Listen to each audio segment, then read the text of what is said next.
وہ اس وقت بھی واضح ہے میر امن کی، لیکن اس کے اندر جو کانٹ چھانٹ جو کیا ہے، بوجھل دقیق الفاظ، کمپلیکس ورڈ کو نکال کر ایک سادہ اور آسان نثر بنانے میں سر سید کا ایک اہم کلیدی رول ہے. کیونکہ سر سید نے اس طرح کیا جیسے علامہ اقبال نے ہماری اردو شعراء جو تھے وہ گل و بلبل کی باتیں کرتے تھے، عورتوں کے ریشمی بال، گلابی ہونٹ، یہ موتی جیسے دانت، ایسی باتیں ہوا کرتی. تو اقبال نے ان کے اندر ایک نیا نقشہ دیا، کیونکہ ہم غزل جیسی نازک صنف کے اندر ہم زندگی کے باقی موضوعات چاہے مذہبی ہو اخلاقی سمجھ سکتے ہیں.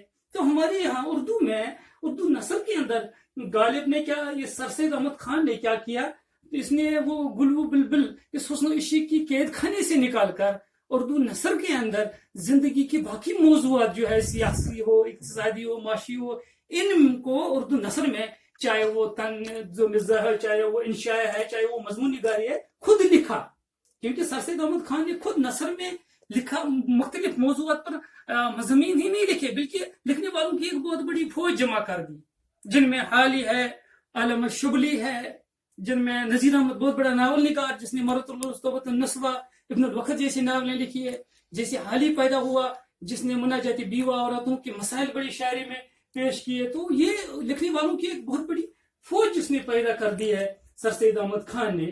سر سید کا جو نثر تھا، لکھنے کا طریقہ تھا مسجع، مخفی سے پاک، ایک آسان، کیونکہ اردو تو آلریڈی کہتے ہیں یہ ایک دلکش، پاکیزہ اور شیرین زبان ہے. تو سر سید کی نثر کے اندر، چاہے اس کی جو بھی ہم مضامین دیکھیں گے، آپ نے پڑھا ہوگا کاہلی ہے، خوش آمد ہے، گزرا ہوا زمانہ ہے، بہت ساری مضامین کے اندر جب ہم دیکھتے ہیں تو اس کے نثر کے اندر ہر لفظ شیرین اور مٹھاسی کی وہ مہک اس کے اندر وہ ذائقہ نظر آتا ہے. تو میرے پیارے طلباء و طلبات، سر سید نے کیا کیا کہ اردو نثر کو اس لائق بنا دیا کہ اردو نثر میں ایسی کہانیاں لکھی گئی ہے جن کہانیوں کی وجہ سے جو کہ باقی اصناف پر ان پر بھی اثر پڑا، ناول، افسانہ. تو پھر اردو آج 21ویں صدی کی جدید ترین زبانوں میں مانی جاتی ہے. میرے خیال میں اس صورت حال کو دیکھ کر میرے خیال میں اگر ہم سر سید کو the father of modern Urdu language کہا جائے، بابائے اردو نثر جدید کہیں گے تو بے جا نہ ہوگا. آج جب ہم اس وقت آسان، صاف ستھرا جو اردو زبان دکھائی دیتی ہے، تو اس کی ابتدا میرے خیال میں مجھے لگ رہا ہے کہ سر سید احمد نے کی ہے. میرے پیارے طلباء و طالبات، کیونکہ سر سید کا ہم نے جو ادبی خدمات لیا ہے، لہٰذا ہم دیکھیں گے اس نے بہت ساری کتابیں لکھی ہیں مختلف دور میں. ان کتابوں کے ذریعے اس نے اردو زبان کو ایک نئی بلندیوں تک پہنچا دیا، جن میں پہلے دور میں اس نے جو کتاب لکھی ہے وہ ہے آثار الصنادید. آثار الصنادید میں کیا ہے کہ دہلی کے اندر جو اچھی اچھی عمارتیں ہیں، جیسے مغنو نے بنایا ہے، آپ کو بخوبی واقف ہے، یہ لال قلعہ ہے، جامع مسجد ہے، تاج محل ہے آگرہ میں. تو ان دہلی کی یا دہلی میں ہندوستان کے اندر جو عمارتیں ہیں، اچھی اچھی عمارت ہیں، کون سی عمارت کس بادشاہ نے بنائی، کس عمارت کے اندر کیا کون سا آرکیٹیکچر ہے، کیا خصوصیات ہے. پھر ہندوستان کی اچھے جو شعراء ہے یا علماء، ان کی لائف کے بارے میں، ان کی زندگی کے بارے میں بحث کی ہے اس آثار الصنادید کے اندر. پھر انہوں نے ایک اور کتاب لکھی ہے تاریخ بجنور. بجنور میں جب وہ ڈیوٹی وہاں تھا، جو وہ آپ کو پتا ہے وہ جج کے عہدے تک فائز ہوا تھا، تو بجنور کے حالات، وہاں بجنور کے مطابق اس نے کتاب لکھی ہے. پھر جلال القلوب لکھا ہے، کلمت الحق لکھا ہے، آئین اکبری لکھے ہیں، یعنی اکبر کو گریٹ کہتے ہیں نا، اس نے جو جتنے بھی یہاں بادشاہ گزرے کہتے ہیں کہ اکبر سب کے ساتھ اچھا سلوک کرتا تھا، اکبر اعظم. تو اکبر کی وہ بادشاہت کیسی تھی، لوگ صبریائے کے ساتھ کیسے وہ پیش آتے تھے، تو اس پر اس نے کتاب لکھی ہے آئین اکبری. مگر پہلے دور میں اس نے کیا کیا کہ اس نے نرم لہجہ اختیار کیا، کیونکہ پہلے دور میں اس نے کچھ مضمون ایسے لکھے جن مضمونوں کے ذریعے اس نے انگریزوں کو اس وقت یہ سکھانے کی کوشش کی کہ ہم آپ کے دشمن نہیں ہیں. کیونکہ انگریزوں کے دماغ میں یہ بات بیٹھ گئی تھی کہ جو بغاوت اٹھی تھی یہ اس میں مسلمانوں کا خاص ہاتھ ہے. کیونکہ میرے پیارے طلباء و طالبات، آپ کو پتہ ہے کہ ہندو نے اعلیٰ تعلیم حاصل کر کے اچھے مقام تک پہنچ گئے، تو اس وقت ہندوستان زبو حالی کے شکار تھے.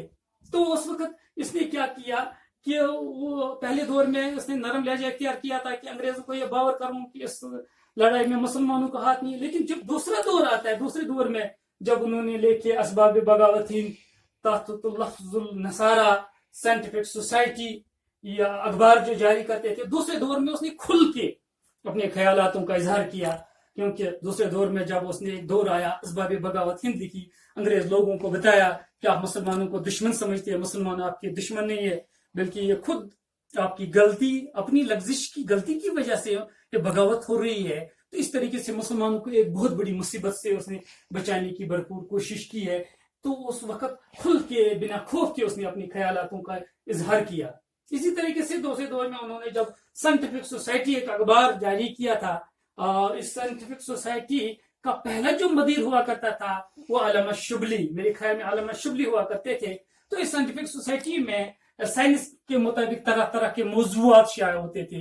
اس سائنٹیفک سوسائٹی کے ذریعے اس نے مسلمانوں کو جگانے کی کوشش کر دی، کیونکہ اس وقت ہمارے ہندوستان میں کیا ہے کہ ملاؤں نے کہا نہیں، جو جدید تعلیم حاصل کرے گا، اگر آپ سائنسی علوم حاصل کرو گے آپ تو مذہب سے خارج ہو جاؤ گے۔ کہ خود اپنی ایک رسالہ تہذیب الاخلاق کے اندر سر سید احمد خان کہتے ہیں کہ جو لوگ میرے لیے کفر کا فتویٰ لانے کے لیے عرب چلے گئے وہ میرے لیے کفر کا فتویٰ نہیں لا سکے، البتہ ان کو حج اکبر نصیب ہوا۔ تو اس کے ذریعے جدید علوم کی طرف راغب کرنے کے لیے اس نے کام کیا ہے، اور بہرحال پھر اس میں وہ کامیاب بھی ہوئے، کیونکہ مسلمان پھر جدید تعلیم کی طرف ان کا رغبت ہو گیا، پھر مسلمانوں نے ترقی کر لی۔ تو اس اخبار سائنٹیفک سوسائٹی کا یہ اس کا مقصد تھا۔ بہرحال سائنٹیفک سوسائٹی ہو، اسباب بغاوت ہند ہو، آثار السنادید ہو، یہ کتابیں لکھ کر ایکچولی سرمایہ چھوڑ دیا سر سید نے اردو نثر کے لیے۔ یہ خوبی، یہ کوالٹی تھی اس کی تحریر کے اندر۔ اسی طریقے سے تیسرا دور جب آتا ہے تو خطبات احمدیہ لکھا، تہذیب الاخلاق لکھی، تفسیر القرآن لکھی کتاب، یہ لائف آف محمد۔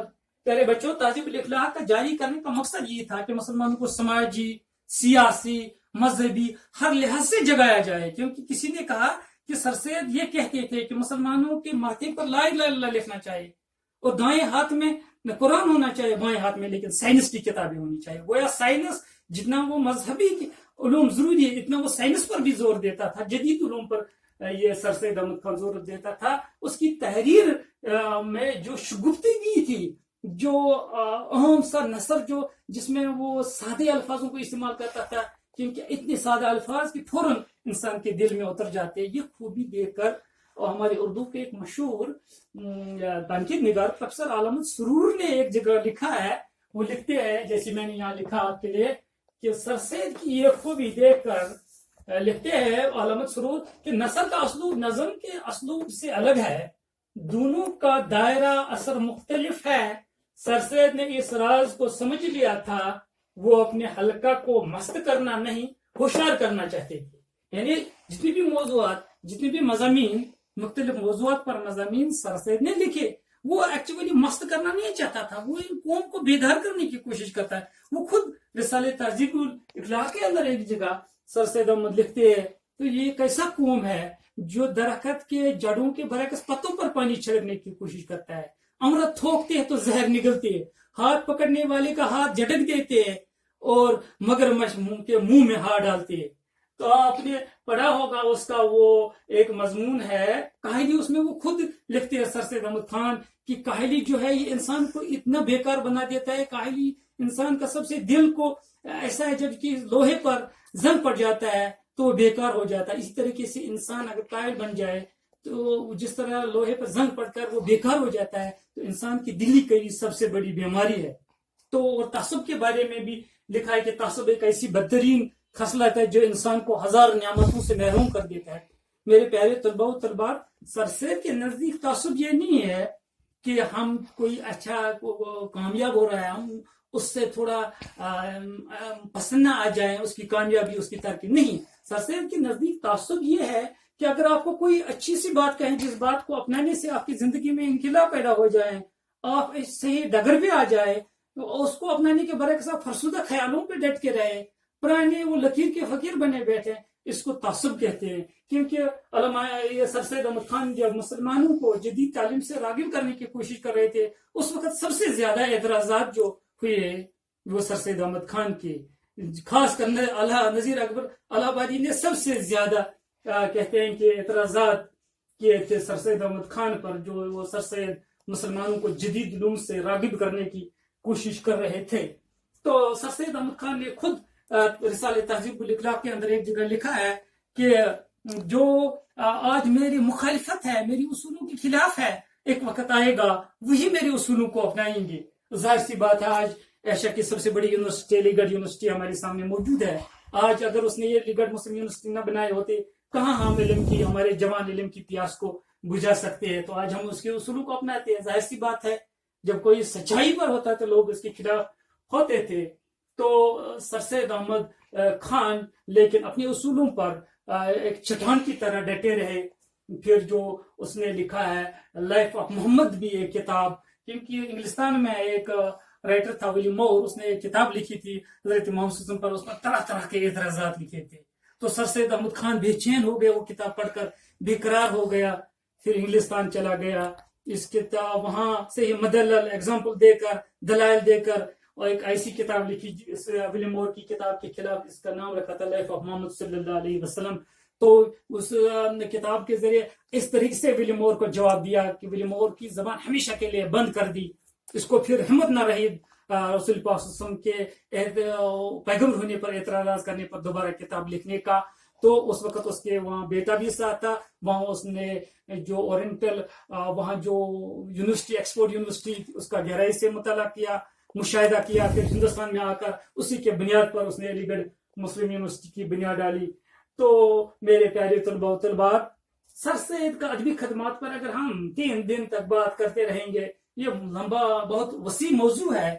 سر سید نے اردو نثر کو صحیح معنوں میں اتنا آگے کر دیا کہ ابھی جو میں نے کہا لکھنے والوں کی جماعت تو پیدا کر دی، لیکن اس نثر کو ایک ایسا نثر جو مخفا مزجہ بناوٹی لفظوں سے پاک ہو، ایک دلکش زبان بنا دی.